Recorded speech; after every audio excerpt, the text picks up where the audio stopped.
দেবী প্রপন্নার্তি হরে প্রসীদ। দেবীকে পদ্ম দান করেছিলেন ব্রহ্মাদেব।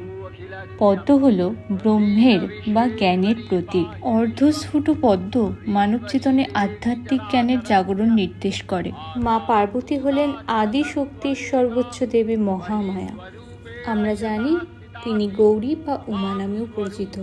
দেবী পার্বতী হলেন শিবের তৃতীয়া স্ত্রী, তবে তিনি শিবের প্রথমা স্ত্রী সতী দাক্ষায়ণেরই অবতার। গিরিরাজ পর্বতের দেবতা হিমালয় এবং তার স্ত্রী দেবী মেনকার কন্যা তিনি।